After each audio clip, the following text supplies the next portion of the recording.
What is going on? We're back. I'm back from my locational diff that prevented me from recording this a day earlier like I should have. And now we're recording on Valentine's Day. Happy Nice. Valentine's Day, buddy. Thanks, Daniel. I see you had a nice Valentine's Day balloon in the back there. So, Surprisingly, that wasn't from my girl, that was from my mom. But hey, oh, we for your take it. mom, how nice. That's the nicest Valentine of Yeah. all, right? I sacrificed Valentine's Day with my girl to record the Shift Gear podcast. That's So dedication that to one went our over to really our well. listening base.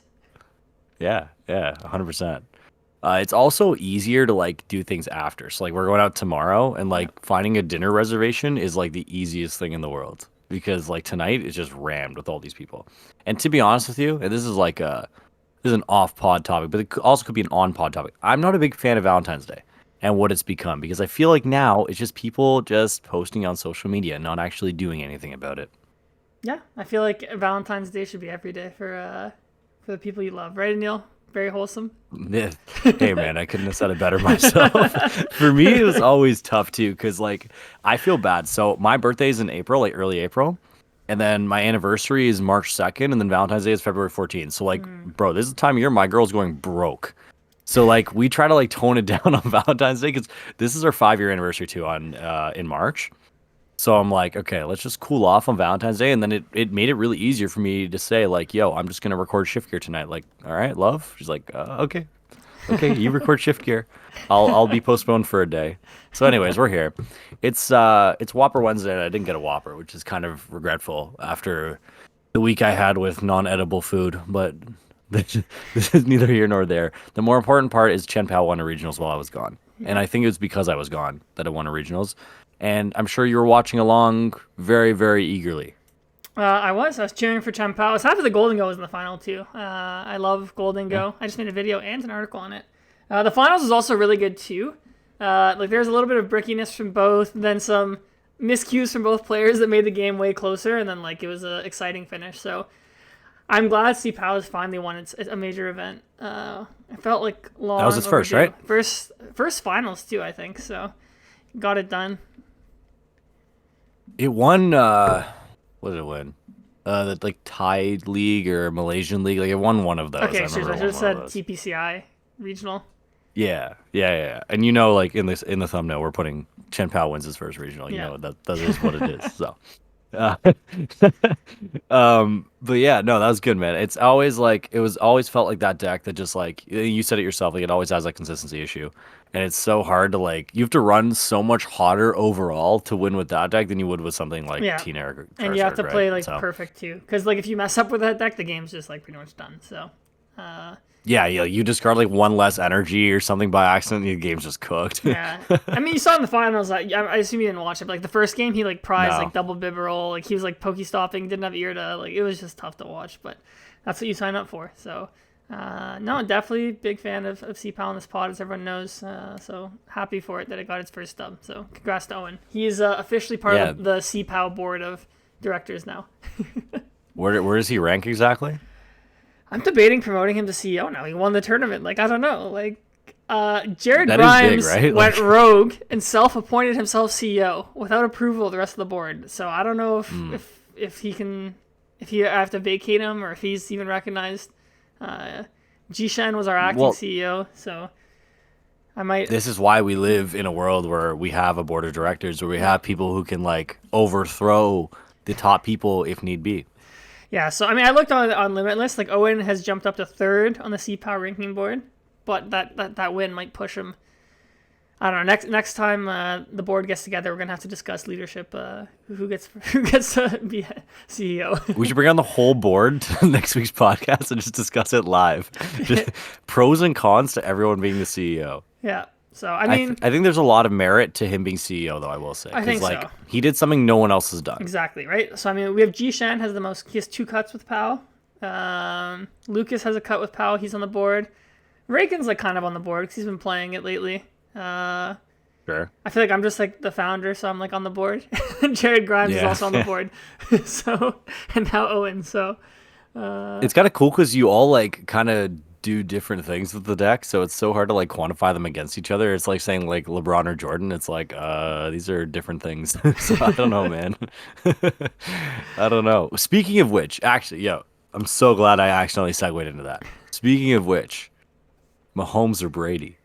What do you mean Mahomes or Brady? Why are we? Oh, we're talking about football. Okay. Yeah, Mahomes or Brady, bro. Well, I know you're gonna say Brady. It's still Brady, but like Mahomes is on pace now. Like Mahomes has surpassed his pace. So if he keeps it up, it's very Yes. difficult, obviously, to win like 4 more times or whatever. But Mahomes is on pace right now. So that was a great game, actually. That was it was on my birthday. Yeah. Actually, we combined the Super Bowl party into my birthday party. Good overtime, Yeah. good food. So I don't It know. was a good OT. Yeah, Halftime show was good. Like respectfully though, for everybody listening, never let your girl go to an Usher concert, like ever. Like that have you seen what that man is a menace, dog. Like yeah. don't let that guy near any one of your female family members or anyone you care about even remotely. That guy's different. But the game was good. Like the Yep. first half was kind of like, I'm falling asleep. But then the second half was good. Like the specifically the fourth quarter was really really good. Yep. And like you kind of felt like as soon as KC got the ball back in OT, it's like they're Yeah, it running the felt field. inevitable. Yeah.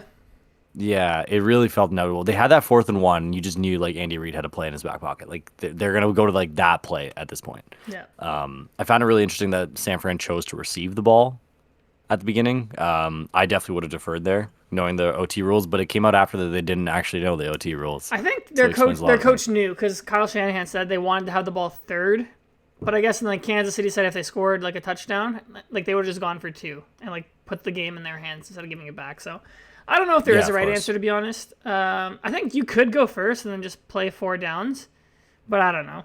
I'm not an NFL coach, so You could go first and play 4 downs, but then the moment you bottle it, you just immediately lose. yeah. That's the I problem. mean, you still have your defense as a backup, right? So I don't know. I think it Yeah. was It fine. depends Like, how much you trust your defense. Like they forced Kansas City to score a touchdown. Like it is hard to go the length of the field and score a touchdown. Obviously, like Mahomes is him, but Yeah. I don't know. I don't think it was that egregious to be honest. No, I don't think so either. And like, I don't know, man. I'm not the biggest Mahomes fan. I think I made that quite obvious. But you know what? Like, what he did this year was like insane. Like Yep. his offensive core was not good. And Yep. like some of his defensive, some of the defensive play behind him was not good. And he just like willed this team, bro. So hats off. Is he the GOAT? No. Might he be the GOAT one day? Potentially. But we'll talk about that on like Shift Gear episode like 305 in like 4 years, I'm sure. This is episode 20, by the way. I don't know Oh if you knew wow, that. that's actually great. We've been sticking That's to it, double man. decade. We passed the threshold. There's like a stat that says only, I think it's like 2.6% of podcasts make it past episode 16. Yeah. So good job, We Adele. passed the threshold. Yeah, so we can quit now. See you guys later.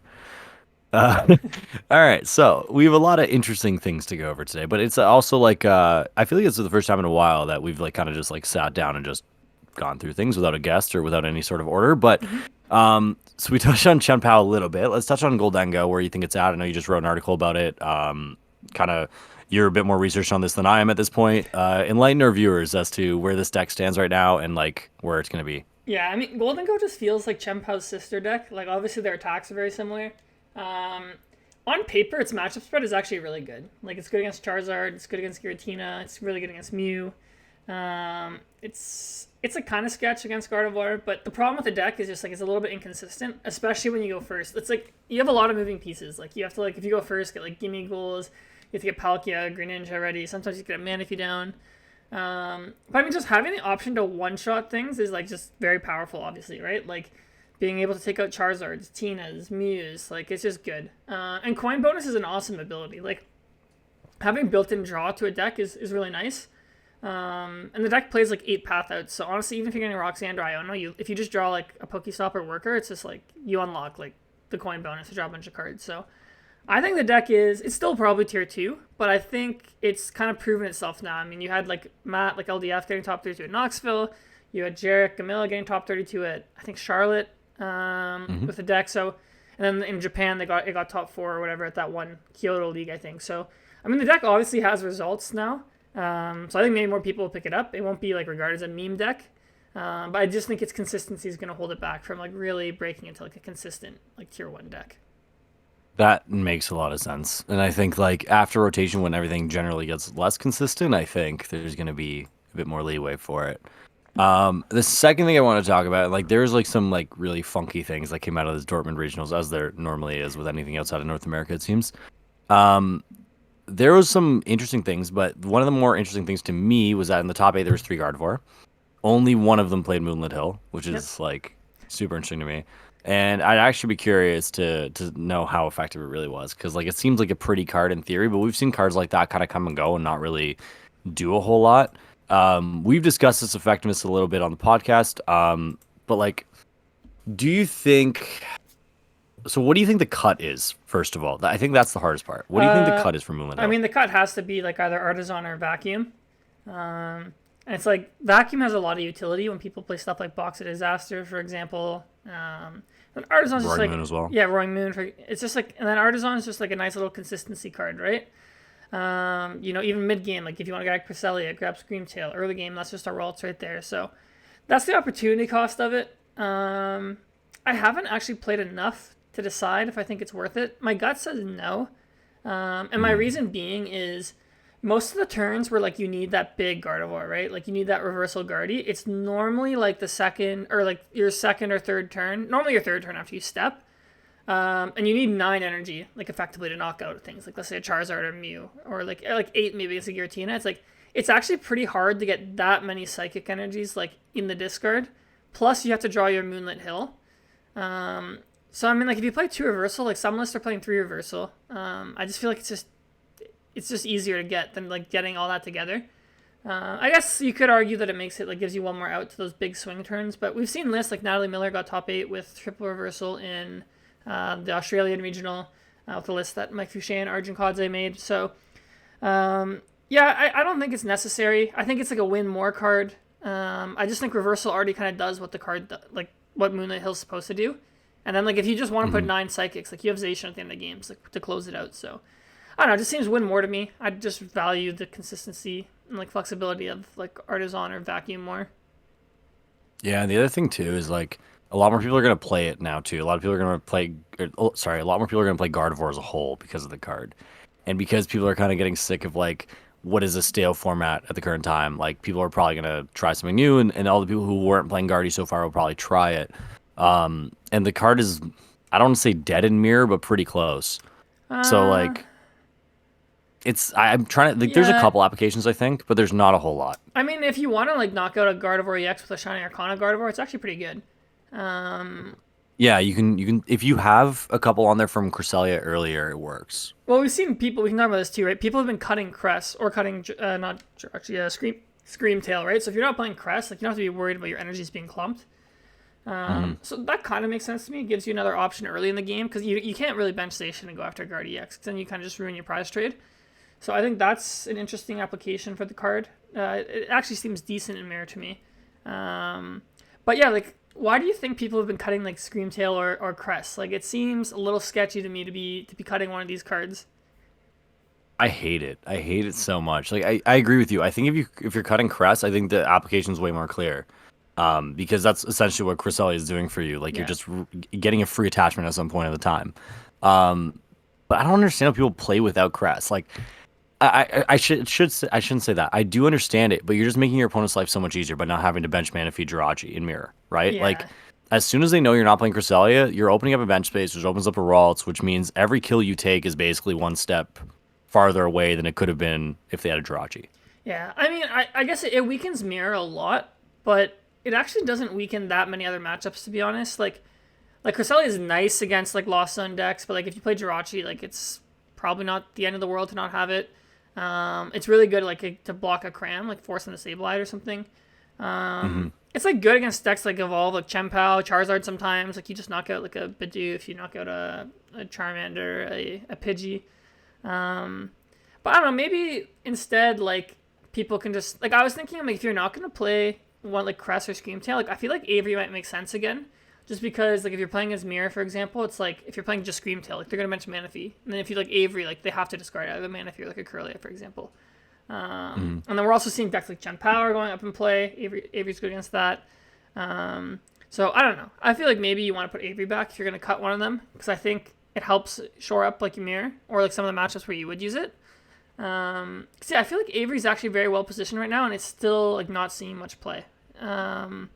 So like Tina's the one deck that's playing it. Like the one that got top 4 played Avery. The one that won, Charlotte played Avery. So I think that's maybe a card that we might see come back now in Gardevoir, or just be Avery a is staple low in key in TNA. my deck right now. Yeah, Yeah, it's in my deck right now because like it just seems so good because if the whole field is going to be Gardevoir, which obviously it's not, like prospectively speaking, but like there's going to be a lot more than what you're used to, right? And like Avery just kind of makes sense. yeah, The list that I forget which one it was. I think it was sixth or seventh. I believe it was seventh. Played double Avery, yeah. James Cox here, and yeah, and and you he, know that edge you're getting is huge. yeah, and he actually played Screamtail and Crest, but he cut Jirachi, which was actually kind of interesting to me. So, Hmm.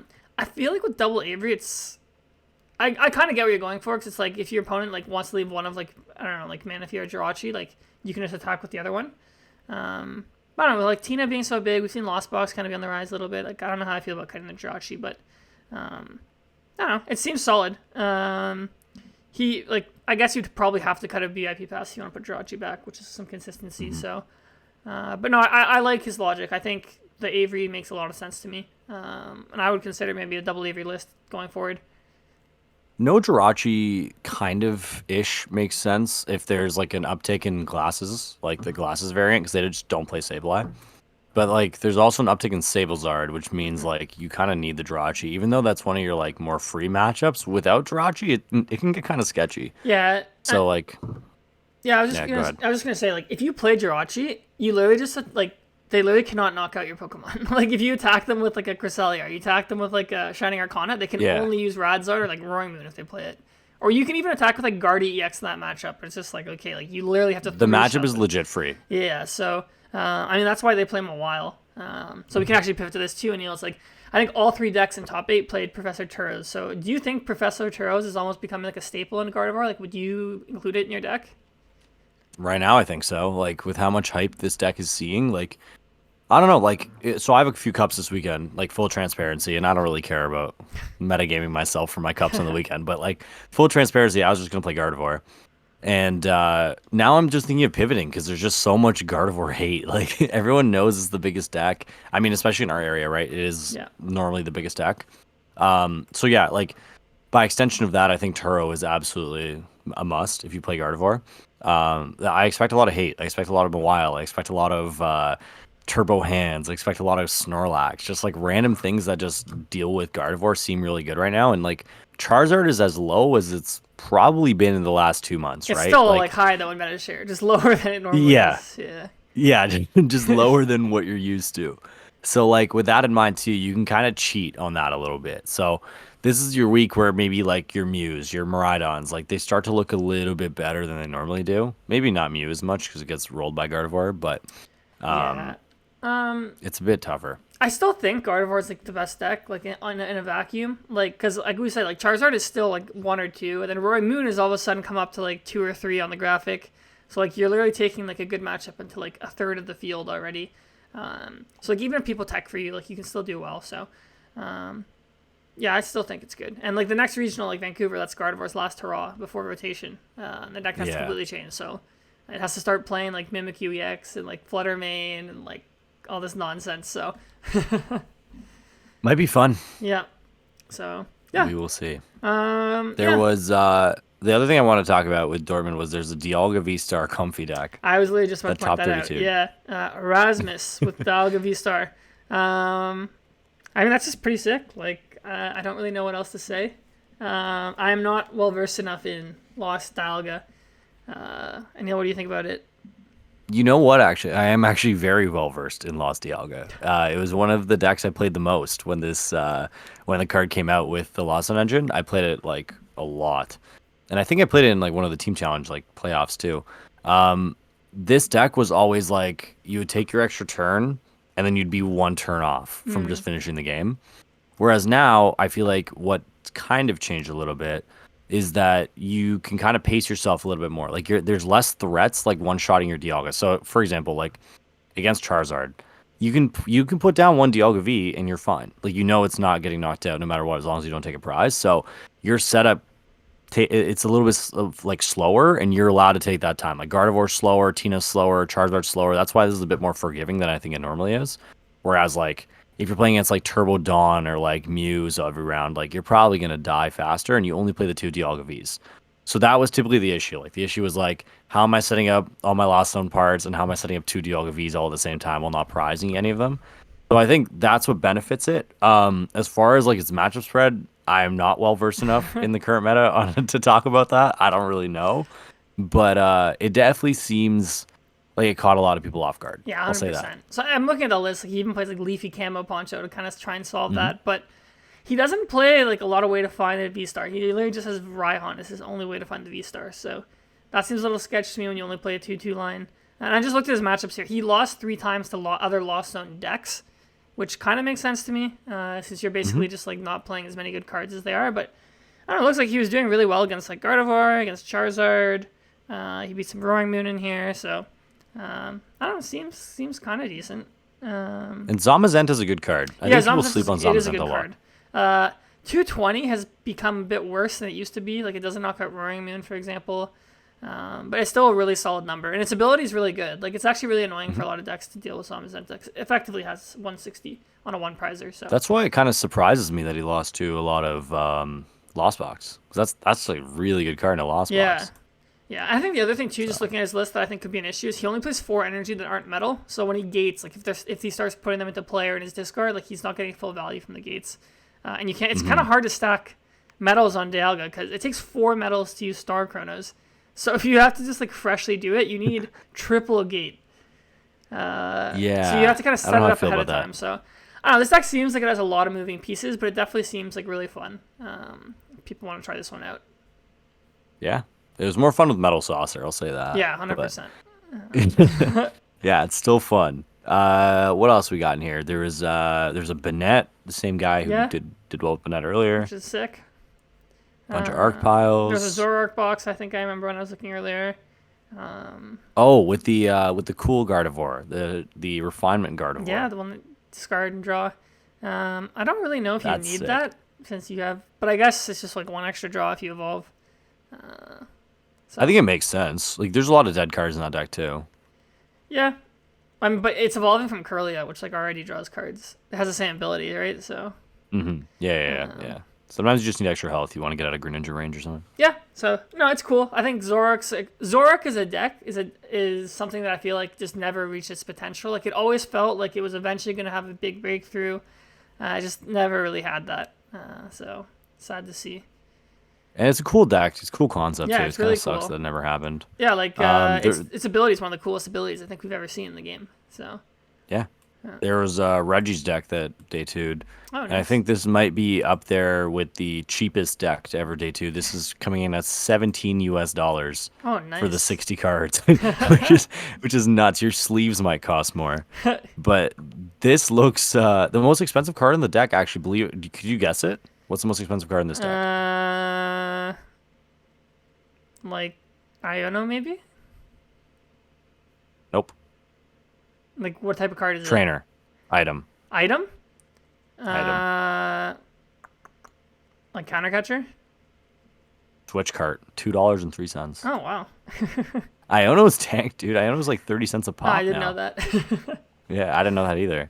But yeah, so that day 2, that did well. There's a lot of like, it's the same thing we say anytime we see like an overseas regional. We're like, all right, take everything with a grain of salt. But this seemed like a very, very like legit regionals. Like, there was like 1,400 players. Like, Europe's got a lot of talented players as well. Europe is basically the same level as North America. Yeah. And like, we see like weird stuff happen to North American regionals too. It does feel like the Europeans are a little bit more creative than the North Americans. Yeah, apparently everyone's more creative than North Americans. Yeah. Like, it's not even close. But yeah, I mean, like, that's all we really have at this point, like, in terms of like things that warp the meta going into next week. I don't think there's nothing next week, is there? I don't think Tournament-wise? so. I think there might be one more European regional or a Latin American one, but then I think it's just Vancouver. Here, let's see. I'm on PTCG Legends, great website. They have all the tournaments. It's a really weird gap in the schedule here. Yeah, it is strange actually. I mean, actually, we have this coming weekend is the Fukuoka Champions League in Japan, so that might be interesting. Utrecht has a special event, that's honestly basically regionals. Brazil has a regionals, and then Vancouver has the regionals. So we do have events, just not really any in North America. Nice. Okay. Well, cool. Yeah. And then, well, I mean, tonight was also Orlando Regional, so we got to see the new like RK9 Yeah. rollout with like their queue system. Seemed to work Yeah, just it seemed fine. to I work didn't see fine. too many people complaining. I think now it's just different because like it feels less bad if you don't get in. Like, because before people would always complain and be like, "Oh, like I was there right away, I didn't get in." And I'm like, even with this new system, like if you're not fast enough, you still won't get in, so they'll still feel bad. But now it's more like a first, like if you don't get in, it's because like okay, you weren't fast enough. Like when before, like it just felt kind of random. I mean, like at the end of the day, it's not an RK9 problem. It's a what's it called? Tournament capacity problem. Like the organizers should be booking big enough venues. Pokemon should be booking big enough venues.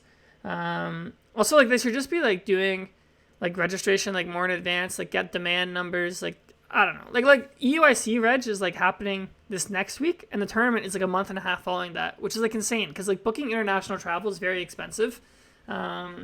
So I just think they really need to step up when it comes to that. And I was talking with some of my friends, and then my friend Jeremy Gibson did a good idea where it's like one argument against doing registration very far out in advance is people who are newer or just find out about the event might not be able to get in.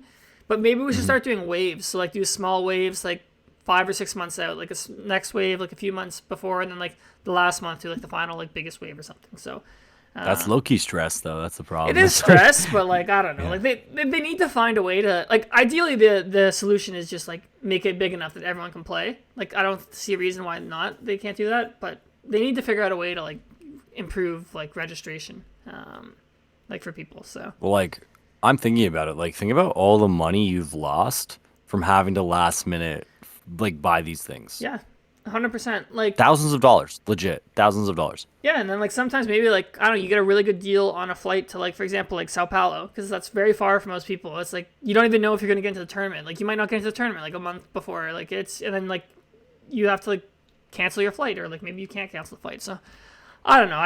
It's a little frustrating. I mean, like most of the way Pokemon operates is like very frustrating when it comes to event organization. Like for example, like they haven't announced the dates for Worlds yet. Even though it's like we just saw they booked the venue for 2 years in This advance. is infuriating. So it's like by the why way. can't Yeah, we this... just like I'm just confused. Like what is there to gain by holding back the dates? Like Yeah. you can I guess they want to make their big like promo push with the artwork and everything, but I'm like you can still do that. Just like give people the dates so like they can book in advance. So anyways, don't Yeah. need to focus on negatives anymore. We can move on to our next topic with just my thoughts on Reg stuff. No, that frustrates the hell out of me Yeah. too. Like I want to book my trip. Like I want to get this set in stone. Like I understand like we're still 6 months away, whatever, but like bro, let's go, man. Let's Yeah. go. Let's get some stuff going.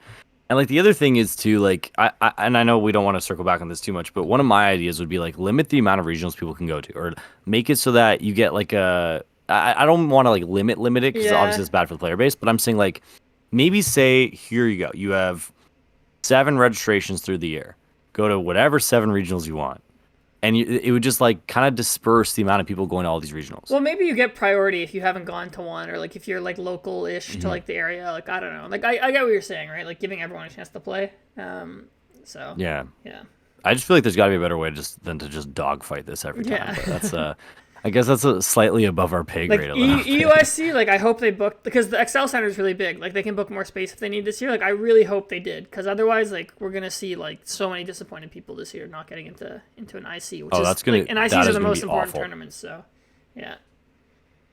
Yeah, that one's gonna be awful. I'm sitting that one out this year because I just don't even want to be a part of like that whole kerfuffle, and I feel like everything's gonna be even more expensive because they're just gonna jack the prices because more and more people will just go to these tourneys over and over and Yeah. over. So, I actually booked my flight for UIC last night. So oh, did you? Yeah. Just YOLO. well, I have guaranteed reg, so like I'm okay. But Oh, true. Yeah. I YOLO'd for LAIC. I was just like, whatever. If I don't get in, I'm going on vacation. It is what I it is, can't bro. remember if I yellowed or not. I think I probably did too because I probably booked when you booked. Yeah. So It was YOLO. It's just, Yeah. just what it is, man. Yeah, so frick, man, there's so much stuff going on, yet at the same time, it's like I wish we had more tournaments to talk about. But overall, like we're in a place now where, I mean, everything kind of is coming together for most people. We're in February. You kind of know where you're at with your invite, where you're maybe not at. And this next 2 months, as slow as it feels right now, is like incredibly pivotal for so many people. And like looking forward, so after rotation, obviously things are going to change. So UIC is your day one tourney. Like a lot of different things are going to happen here. But going into that, what do you think is like the mindset for most players at this point? Like what should you be starting to focus on here? Like Is it smaller tourneys? Like obviously it depends on where you're at points wise, but like there's obviously like a turning point. So there's a turning point where people stop going to League Cups. There's a turning point where people will stop going to League Challenges. This might be the time where if you're a player who hasn't capitalized on those, maybe you start going out to those. Like, is there anything specific that you're looking for right now? Yeah, I mean, if you're one of those players who like you're just trying to get to 600, like you're kind of like not necessarily far away, but you need to finish it up. Like I think yeah, you need to like grind out locals as much as possible. Like at the end of the day, like you might only make worlds by like 10 points, like 20 points, like whatever. Like make sure you like don't leave any points on the table from locals since those are the easiest ones to get. And then now like I know I'm not I say like I hate when people like go into tournaments or like hey like my goal is like top 256 512 or whatever. Like I think realistically like if you only have like 2 regionals left for example and you need like 100 points or like you have an IC in there, it's like I think it's fine to be like okay like my goal now needs to be minimum secure points at these events. And like honestly like if you're going to NAIC too, like just get yourself within like 50 or 60 points. Because I think this year, like top 1,024 gets like 50 points at NAIC or something. So crazy, dude. Yeah, like if you're, and also for people who are like kind of far away, like let's say you're at 200, 300 and you're going to some tournaments, it's just like, I don't know, like try and get lucky at one of these tournaments, try and go deep. Like don't stress about your invite. Like just know it's like you're going to need some things to go to your way to get it. And just try and focus on just playing the best you can play and like try and go on a run at one of these tournaments. And like that'll put you right back in the swing of things going for it. Especially like comfort picks, I think are bigger this time of year. Like big time when you're like, all right, I'm trying to secure my 20 points. Like play something that you can autopilot, like round 7, round 8, whatever it is. I think comfort picks get really important. But yeah, it's good advice.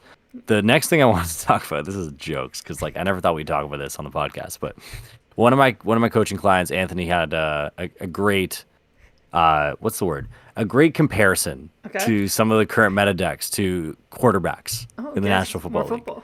And yeah, more football. That's what everyone wants to hear.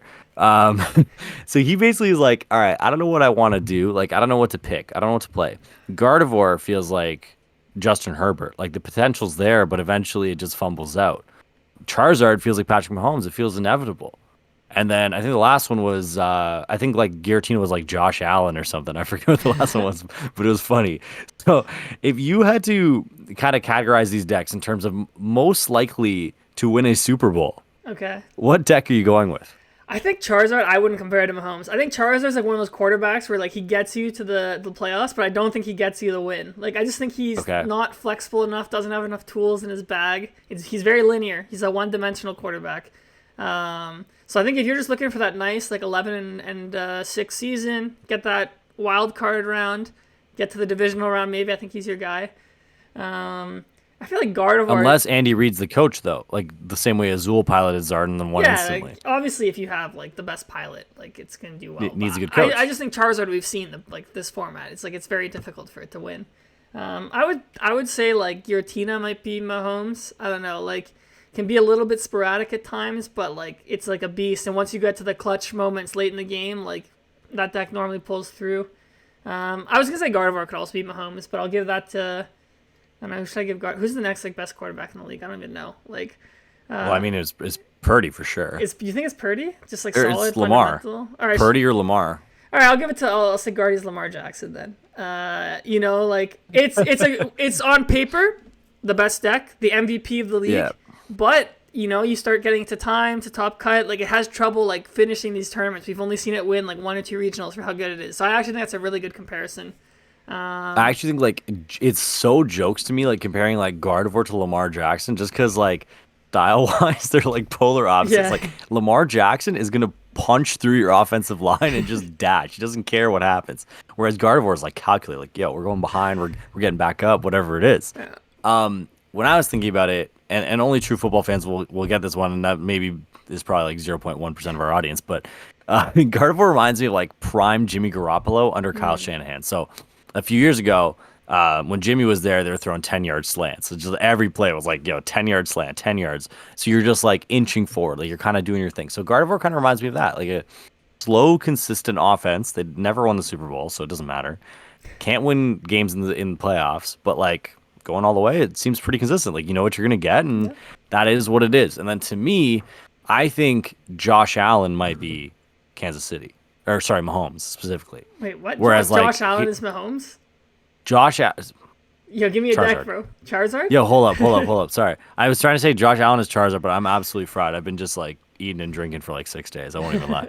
Um, I think Josh Allen is Charizard because like the upside is so there, but like the low side is very, very prominent sometimes. So Like sometimes you could just get Judge Path and Josh Allen does nothing. So you didn't give me one of these decks as an option, but I actually think CHIEN-PAO is a perfect Josh Allen comparison because it's like all over the place, and you know the potential's Yeah. there. Like if you're setting up like at the peak, like yeah, it gets insane. But you know like every like few games, like you're gonna be like Pokestopping Irida's backs, you're gonna be like draw passing. So I think that's who he reminds me of, to be honest. And then, Roaring Moon was actually Aaron Rodgers because it came out hot out the gate, tore its Achilles, disappeared for like 6 months. RIP. That's my goat, though. And now I'm the it's Packers, coming but that's back. my goat. And now he's going to be back next year and he's going to will the Jets to a Super Yo, Bowl. he's Joe Flacco, bro. Comeback player of the year. Flacco. He won that, right? I think he did. Yeah, that's big Yeah. if true. Big Big if if true. true. So yeah, that's our quarterback comparisons. Let us know what you think about these decks. And, like honestly, might be the stupidest segment we've ever done on the podcast, but I love it because it's so stupid. The last thing you got trivia apparently this week. I do So have you got a trivia question for me? you. Yeah, I'm gonna ask the question this week. I think last week went a little long with trivia, so I think this week I'll just do me. Okay, so Neil, it got leaked this week that we might be going back to San Francisco for 2026 Worlds. So my question for you is, besides San Francisco, which cities have hosted Worlds more than one time? Okay.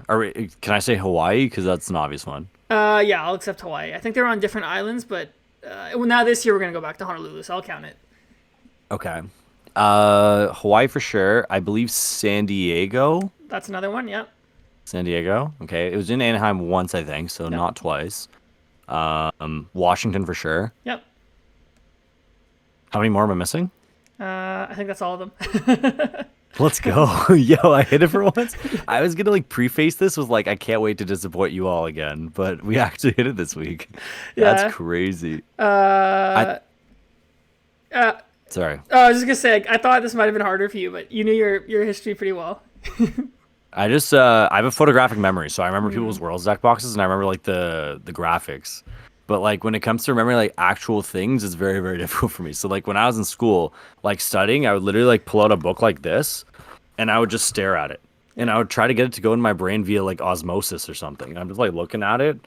I'm well, I hope I remember this tomorrow. Peace. That was kind of how I did things. So it kind of stuck in my brain because of that. Nice. Okay, I'll hit you with one. Wait, did you say Orlando? I forgot you said Orlando. Orlando? Oh, wait, you forgot Orlando. My bad. When was Worlds in Orlando? 2008 and 2004, I think.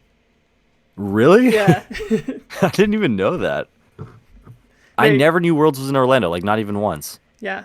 Well, those are really old Worlds. So I think one year they had it Disneyland or something. Or there's a conference center at Disneyland. That sounds about right. How many tournaments do we have at an arcade or a basement of a comfort inn? Shout out Bigamans, man. Shout out Bigman's. Okay, I just looked Pokemon up. used to be the boonies. It was Wyndham Palace Resort at Walt Disney World. Sounds luxurious. Yeah. So. Yeah.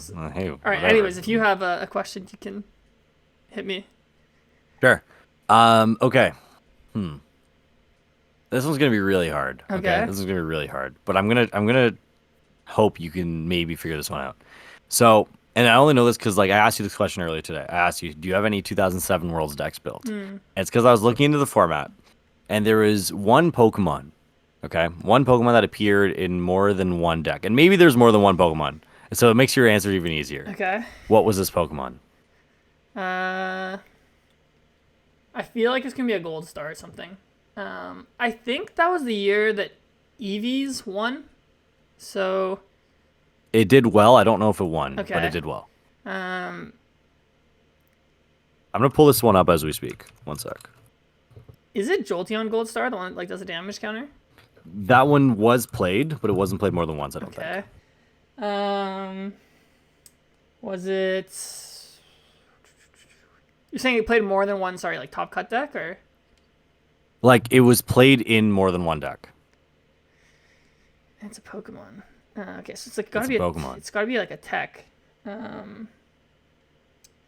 Holland's Cast Form.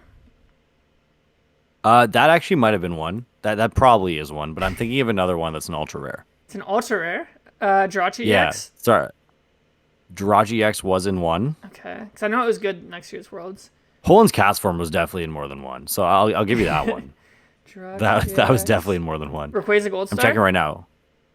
Rayquaza Gold Star? No, Was it an EX? it wasn't EX. Yeah, Absol EX? Yep, you got it. Nice. Nice. Move Poland's 3 cast form was damage actually counters. Poland's cast form and Absol EX were actually the only two cards that were played in two. Interesting. Yeah. Yeah. So there you go. Okay, wait, I've always wondered about that format. Like, it looks so interesting, but I don't know. Yeah, so the deck that won that year was Absol Evolutions. That deck's so cool because like Yeah. it's just a bunch of EVs and you just do what you need Yeah, to do and you play with whatever 4 one you need. Absol EX, which has a really cool ability. Yeah. The Cursed Eyes. It's when you put it into play, you can move 3 damage from one thing to another. Actually, they reprinted that in a set like back in I think Sun and Moon or something. When you put into play, you move 3 damage. Yeah, from one of your opponent's Pokemon to another, which I think is a cool effect. Well, there was that one Dusknoir that was really good, right, with Well, Empoleon? Yeah, like that's the Sinister Hand. Like that was just a super Mm-hmm. good because that was just unlimited moving your opponent's damage counters. Like that was good in like Excelgor decks too. I think I saw some success with Darkrai. There was one player, I think her name was like Mia Violet. She got like top 16 at Worlds or something with like Darkrai Dusknoir. Because I remember she tied like Estrada in the win into top 8, and then he like bubbled in in the year he That's won Worlds. crazy. Yeah. Canadian like top 8 plot armor is so thick, man. Yeah, and I was gonna ask you, Neil, what do you think if San Francisco is the location for 2026 Worlds? Am I gonna get canceled? Like, are you just setting me Well, up to okay, get so killed here like I you did? feel like I might have been a bit too harsh. I made a tweet basically saying like I was really disappointed with the location, and San Francisco's like a fine city. Like if it has to be in America, like I think San Francisco's fine. I think I was just disappointed. Like we've already been there. Like I think the exciting thing about Worlds is like traveling, like going to new cities, new places, and it's like just going back to the same city we've already been. Like it kills a lot of the excitement for me. Like I remember when I went to Washington for Worlds again. I'm like, okay, I've already been here. Like I've seen most of the big things, and it's just like Worlds has only been outside the U.S. like 3 times. Like Latin America's never gotten to host Worlds. Like what's it called? Like Australia's never gotten to have Worlds. Like Japan literally just got Worlds like for the first time. Europe's only had Worlds once. Like I just think it's a little unfair to like the rest of the world that like America just gets to have Worlds like pretty much every year. Like we went on a nice little streak there where it's like we had London, Japan, Canada. We had Worlds like over 10 years ago. So I don't know. I was just like disappointed with that. That's my main disappointment. And then yeah, like San Francisco as a city is just like not the like I'm just not a huge fan of it. I agree with you for the most part. I just think this strengthens Ciaran hates American cities theory slightly. I just want to lay that one out there, but I agree with you. Like when it was coming to last year, and we talked about this. Is like, all right, it depends what Worlds is next year, and that determines like whether I want to play the next year. Like you don't want to go to Washington D.C. to play in Worlds because you've been to Washington D.C. Like, you don't care to go there. But I think there is a bit more to it than I think we think in terms of like safety regulations or import regulations. Yeah, it's 100% logistical. Like visas. Yeah, it's definitely logistics. Yeah. So like as much as I would love to see like imagine if Worlds was somewhere sick. Like imagine if they're like Worlds is in like Uganda. That would be Yeah, so that was like sick. out of left Like field. I'd be so down to go to Uganda for Worlds, or like you go to like somewhere just random, bro. Yeah. Well, they don't I'd be down, and I think most people would be down. Yeah, I don't think they have organized play there, but they have organized play in South Africa, for example. Like that would be a really cool World. They don't have a big player base, but like I don't know. I just think Worlds, like I know Magic, for example. Magic goes like everywhere, like every year. Like I've looked at their list before, and like they go all over the place. So I don't know. I just think it's cool. Worlds is like an international event. Like we have the international championships, so like it's very obvious that Pokemon can do like these tournaments across the world. Like, we used to have OCIC before. We go to like Brazil every year. We go to like mainly London now, but we've had in like Berlin. So I don't know. I just think I would like to see them like for an event called Worlds. It's the World Championship. Like use more of the world. It is Worlds. Yeah. So Like yeah. I mean, you and I will probably be no matter where they pick to put Worlds. Like if they put Worlds in like Kitchener, Ontario, like we'll go there. If they put Worlds. I'm more down to go if they do. Yeah, if they put Worlds in Peoria, like we'll be there. But yeah, I just think it would be exciting if they didn't reuse locations and they what's it called? I don't know about Peoria, but I agree with you up until that point. Yeah. I mean, Worlds as an event Worlds is in fun, Peoria. but like part of what makes Worlds feel special is like you're normally like going on a flight to somewhere new you haven't been, or it's like a worldly city, like a famous city. Like, I mean, San Francisco kind of is, but I don't know. It's close. I guess it's just like I've been there. Like it's in America, so like we go there all the time. For Yeah. tournaments, so I also like I don't want to say I'm calling BS on it, but I find it very, very curious that the 2026 one is announced before the 2025 one, and that Pokemon hasn't done anything to address it. Like, I feel like I'm not saying it's wrong, but I'm saying there is the potential that Yeah, it's wrong. 100%. But I mean, Yeah. like, the reason it got out there is it got leaked by, like, the convention center or, like, someone who works there. So, I mean, it makes sense. If you're planning these big events, like, I know, for example, the Toronto Convention Center, like, you have to book it, like, 2 to 3 years in advance because there's so many events that happen. So, my gut says it's probably going to be there. But, yeah, like, I think it would be, it's not 100% set in stone. So, Neil, actually, Please, like, World's dates for 2024 first, please, Yeah. I beg. you said that, I don't know, you said, like, someplace in Africa. Like, what would be your actual, like, dream Worlds location that we haven't done yet? Well, it would just be like my number one location that I want to travel to. Yeah, I know. I at haven't. this point. Africa's the one continent I haven't been to, so I'd love to go there one day. I really want to go to Africa. Yeah. It'd probably be Iceland for me because I Iceland, really want to go to that's Iceland. interesting. That's an expensive place. Yeah. It is. It Yeah. is. Iceland Could slap. Definitely not Cuba. I'll just tell you that much. because you just went there. That was Too the much worst fun. place I've ever been in my life. Worst place I've ever been in my life, bro. Yeah. I think for myself, I think Mexico City would be a really cool place to have Worlds. Toronto is obviously my dream location because I'm from here and like that's my city. But if I had to pick somewhere to travel, I think Mexico City would be a great place for it. And like they've had regionals and stuff there before.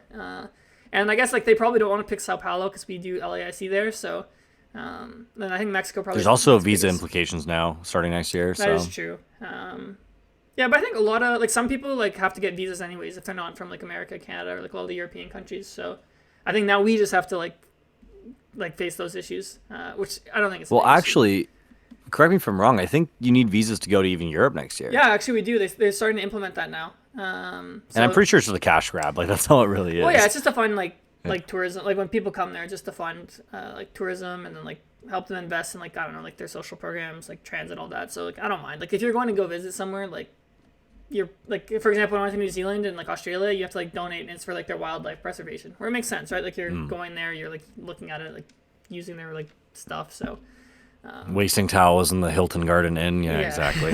Yeah. so Not saving the turtles. Yeah, I hear you. yeah. I hear ya. And one more topic I think we can close out on is we saw Azul is bringing back another show match. So we had the Gearhart Yes. versus Bradner, and now we've expanded it to country grudge matches. We got Team Australia versus Team America. So we got some young guns representing America. You got Reagan, Retzloff, John Eng, and I think Isaiah Bradner's the last one. And then for Australia, we got James Cox, Natalie Miller, and Brent Tonneson. So Anil, what are your thoughts maybe on what Azul's been doing with these show matches, and then maybe just who you think is going to win this one? All right.